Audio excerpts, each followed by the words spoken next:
All right. Brian, you there? I am here. Alrighty. We got Brian North on the Pit Electric live line. And are we good to go, CJ? Yes, sir. He says yes. Once again, folks, we are recording our final hour for radio of Pirate Radio Live on this Friday, but passing along these interviews as we record them. So that is what we were doing today, and Brian North is a part of it now, and we will knock it out right now. All right, we good, Charlie? Yeah.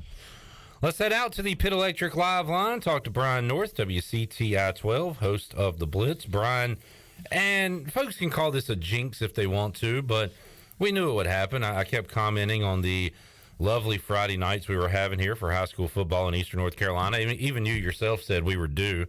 Something's going to happen, and here we are, right? It happened. Yeah, and it finally happened where we actually are getting the rain on Friday. How many times have we had games moved and Friday night's perfect? So we actually finally got it right and got all our football in for the most part. Obviously, Conley and Havelock and the 3 Carteret County games had to be moved to Monday, but everybody else already has it in the books.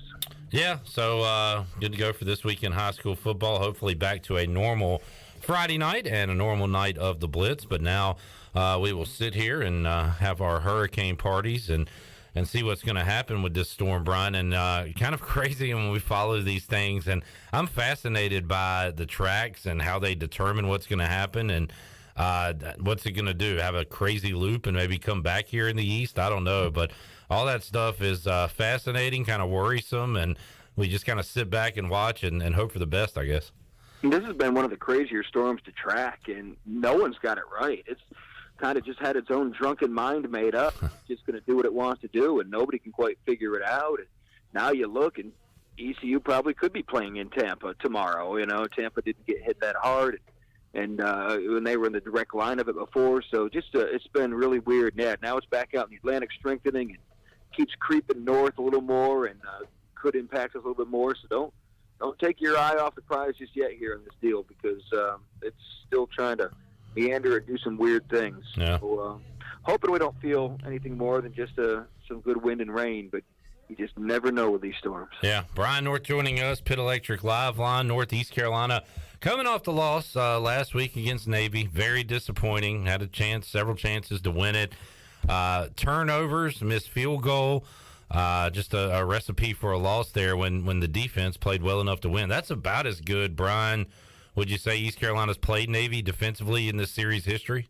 No, but it's not even close. Yeah. I think that's was obviously a winnable game because of the defense was able to handle the triple option so well, and they gave up the one big pass play, but outside of that, offense gives them a short field to score a touchdown, and then a chance to win the game. You turn it over again. So, but no, and I think that's it was why it's so disappointing, because there's been so many blowouts in that series, and ECU's had so few chances to win, but this was the one year everyone expected it to finally happen, and it was right there for them to take. And look, give Navy credit. They were able to take advantage of it coming off the bye week, and they were well prepared, well coached. Their defense did a really great job as well, containing ECU's offense. So give them credit. It was just a matter of they got a couple of breaks that was in their favor, and they took advantage, and they get the win. But it's interesting. ECU fans are so disappointed. I can remember a time when ECU fans would love to have a Navy game that close at Dowdy-Ficklen Stadium, because there hasn't been many of them. All about expectations, right? And East Carolina was a big favorite in that game and expected to win that game, and had the ball into regulation. Holt Nailers throws across the body. As I've said all week, the Cardinal sin, and he knows it. I know it. You know it. The fans know it, and he still did it. And something he's got to live with. He's talked to us about it. Talked about it post game. Took the blame for the loss, but just one of those situations where if he decides to run or kind of just sit down there and then play for another play, ECU had a chance to win it in regulation, but didn't do it, and here we are. And now, I think he's pretty good about playing the next play. I expect him and the offense to look a lot better on Saturday, coming off that loss to Navy. I would hope he would bounce back. Temptation is the hardest thing to deal with in life. he saw what he thought was an open receiver, and just that temptation overtook common sense and what he's been trained to do in that one instance. But Holton's been pretty good about bouncing back on these things. It's just been hard against South Florida. That's a team that ECU has struggled with through the years, and now you throw in all the logistics of having to change things around and flying around this storm, and you hope that ECU is able to concentrate on the task at hand and able to beat a team that really, for some reason, style-wise, they have not been able to match up with very well through the years. And South Florida coming into this game 1-3, have not beat an FBS opponent. They have played a bear of a schedule, no doubt about that. Coming off a blowout loss to Louisville, again, I'll mention it. And this is not a jinx either, people. This is just a stat. Their quarterback does not have a passing touchdown all year. I know he'll have 1, 2, probably 3 against East Carolina. That's the way it goes. But that is a weird stat. South Florida, the only team in the country, Brian, without a passing touchdown through 4 weeks. There you go. And that's the graphic of, used to call it the graphic of death. Yeah, right. Parlance, but yeah, that is. Yeah, this guy never misses a free throw. This kicker never misses. We know how it's going to happen, but hey, we got to talk about it going into the game. Well, I like ECU's defense if they're going to try and throw the ball a little bit more, because this ECU defense, they've got some dogs in that back end.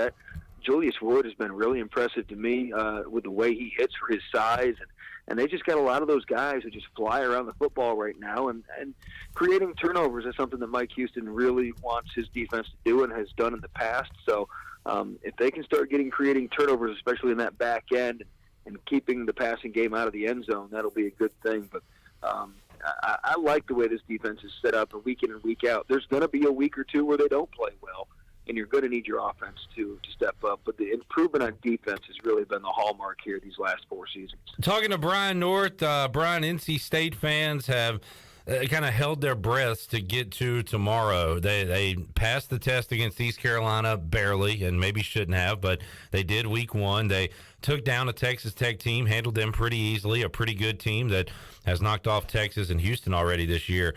But this is the date that's been circled. They get their primetime national game, a chance to show that they are indeed for real when they take on the Clemson Tigers coming up. Clemson, number 5 in the country. How about Clemson last week? Showed enough offense to win the game. You know, I thought their defense would be able to do pretty well against Wake Forest, but that was a classic Wake Forest shootout, and kudos to Clemson for having enough offense to get it done. They got a tough defense this week against NC State. So how do you handicap this one? What do you think about this matchup? Yeah, look, this NC State team is built to beat Clemson, right? I think Dave Doran has said within this division what do they need to do to beat Clemson, and it's have a really stout defense, and they've done a really nice job in building that. And so it would not surprise me if NC State goes down into Death Valley and does beat Clemson with that strong defense. But then typical NC State would probably turn right around and lose to Florida State and to Wake Forest within that division, because I don't know if they're set up to beat them as well. But this is their Super Bowl coming up here, and so they'll put all their eggs in, and it'll be a heck of a game. I don't know if they will win, but I think it'll be a really close game. I still am not sold on DJ Ukulele Laka Laka Laka Laka. Maliki Liki Maka is a he just he's not your classic Clemson quarterback. I don't think he's grasped the offense. Wake Forest defense isn't great, so they were able to show out a little bit more there. But they're improved. I just don't know if I trust him to go and beat a really good NC State defense. If I'm writing the script for this state season, Brian, they beat Clemson, they beat Florida State. And I'm just trying to, what would be the most soul-crushing? I mean, would it be in the Dome at Syracuse? Could it be Boston College at home? Or what if they make it all the way through, and then they play North Carolina and Chapel Hill November 25th? And that's the one. Like, you just, and I know State fans are feeling it too. They probably feel better about this game than they do those games I mentioned, right? I mean, that's just the way it is. Yeah, right. And so that would be the one. You beat Clemson early, and then you lose to one of your rivals, or even Wake Forest, who they've really struggled with through the years. So, no, there's always something there. And playing Clemson so early this year, usually it's a little later in October, and but playing them so early in their schedule, that sets up some pitfalls here towards the end, because this is the highest I think they've been ranked at this point in the season in quite a long time. So the expectations at State right now are pretty high, but it's a long season. It's about survival, and that's never been State's strength to go all the way through. But Dave Doran's tried to change that culture, right? When he was hired, I thought he was a guy who could succeed based on that kind of grinder nature that he has had. And so he's done a nice job. But, going from top 20 to top 10, there's a huge jump when it comes to collegiate sports. And so that top 10 is rarefied area. And so for State to get there, this is a game that they need to take care of. And then they have to take care of business against those other teams that in the past they've struggled with occasionally. Brian North joining us. Is Florida State the real deal, a real deal top 25 team? We'll find out a little more tomorrow. They are favorites against Wake Forest. I like Wake just about every week offensively. They just let you down on the defensive side. That's their MO. They're going to play in some high-flying, fireworks-type games, and I'm expecting one of those in Tallahassee tomorrow, Brian. Yeah, it goes back to that national narrative of like when Florida State all of a sudden becomes good, everybody will elevate them really quickly. Sure. North Carolina basketball or Duke basketball. Yeah, Texas and Tennessee. Yeah, I know exactly what you mean, and Florida State's certainly one of them. Yeah, those brands get elevated quicker, where Wake Forest, I don't know if they ever will. And so they lose to Clemson. Everybody kind of is just disregarding them really quickly again. But Dave Clawson has done such a phenomenal job there. This is a bounce-back game. I expect them to win. I expect them to go into Florida State and win. And, with everything that's been going on with the weather, that'll be interesting. But, no, this is Wake Forest, I think, and Clemson have the best 2 records in the ACC the last 6 seasons, something like that. So no, I expect them to come back and have a big victory in Tallahassee. I'm not quite a believer in Florida State just yet. Brian North joining us on the Pitt Electric Live Line, getting ready for your football weekend. And, Brian, we got Commanders and Cowboys for the first time ever. That's weird to say. Washington can't block anybody. Their season's over. I'm Ron Rivera, how many times do we talk about it when he was at Carolina? Brian would be on the hottest of hot seats and then win a couple. So he'll probably do that just to frustrate us even more. But, man, this Rivera roller coaster, now I feel Panthers fans' pain, I guess. Yeah, well, and we predicted it, right? Carson Wentz had a Carson Wentz game. Yeah. And it's a whole high-profile game against a former team or something in prime time. The guy just seizes up and gets some vapor lock or something because he just imploded and got sacked a bunch and just did not play very well. And in the NFL, you need a quarterback that plays well, and that's been the knock on him is his inconsistency and maybe his tightness of when he gets to the big game. This has been the year of bad quarterback play, Brian. I mean, did you watch Jimmy G and Russell Wilson? No, you were probably sleeping the other night, and good for you, because that was brutal to watch. You've got the Bears are 2-1, and Justin Fields might be the worst starting quarterback I've seen in the last 20 years. It's there's some bad football. You can still find your good quarterback play, and it'll be on display in Baltimore Sunday. Josh Allen and Lamar Jackson going at it. But, man, there's been some brutal offenses to watch so far this season. Even Panthers' Baker Mayfield has been more comfortable this last week when he just happy feet and couldn't make a decision and just so indecisive until all of a sudden a guy named LaVisca comes off the bench and takes him 67 yards and all of a sudden saves the day. But Mayfield's looked horrible. And no, it's and that's always been kind of the knock in the league. And I've been noticing that the passing numbers have been down, talking about yardage and a lot of touchdowns are still up. But remember, 300-yard passers were just kind of the norm. And now it's been kind of a little bit harder for guys to get over that 300 limit. I think defenses have caught up, but no, the quarterbacking has not been good either. And maybe that's because of the defenses. But, no, it's there's been a few elites, but not many close after that. And real shame, Brian. I know that you were excited to name your firstborn LaVisca, but then you saw that name was taken and couldn't use it. That's an amazing story when I started diving into him a little bit more. And, I used to be that guy when I was a young guy with nothing else to do in life but work and go out at night. I used to know everything about every college football player, but this guy was a star at Colorado. Oh, I remember him at Colorado. First of all, when you have a name like that, it kind of sticks with you. So I remember his highlights and everything with the Buffaloes there.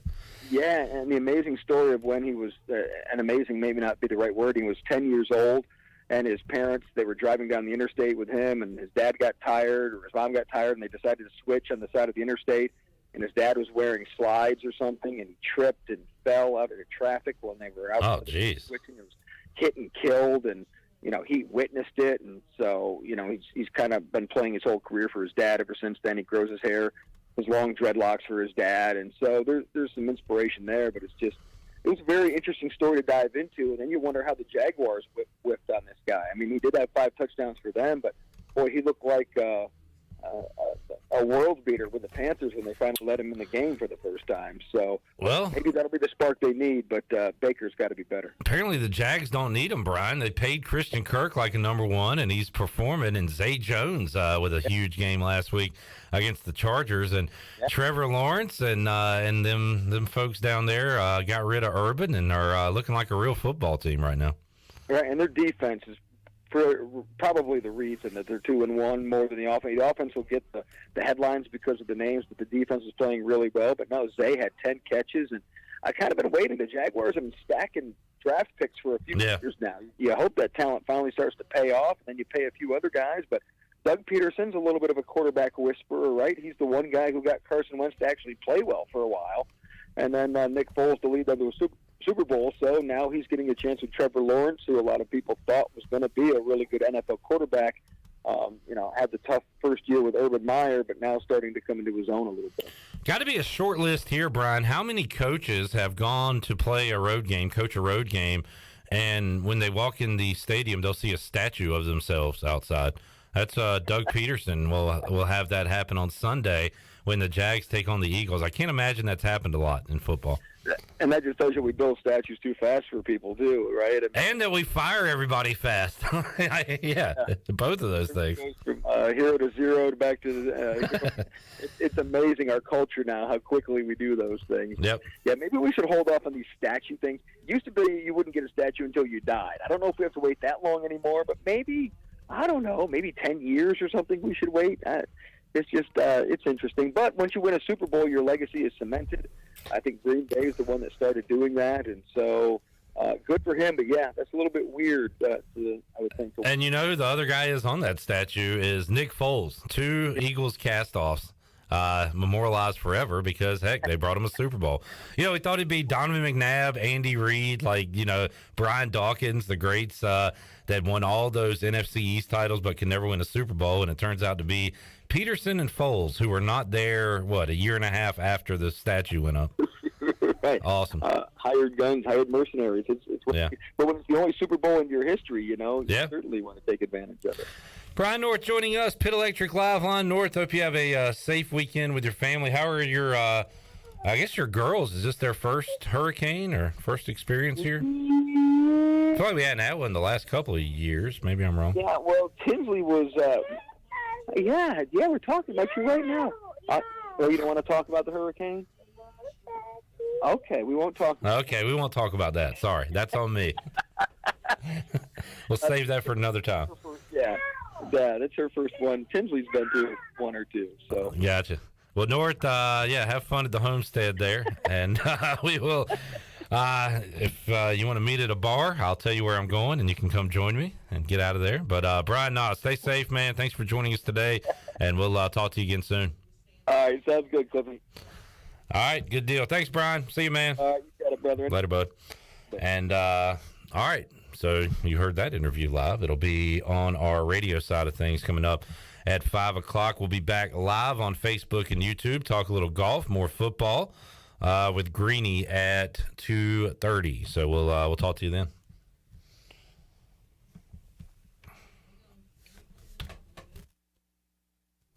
Once again, folks, we are recording our. Let's head out to the Pit Electric, and we'll talk to you again soon. All right, sounds good, Cliffy.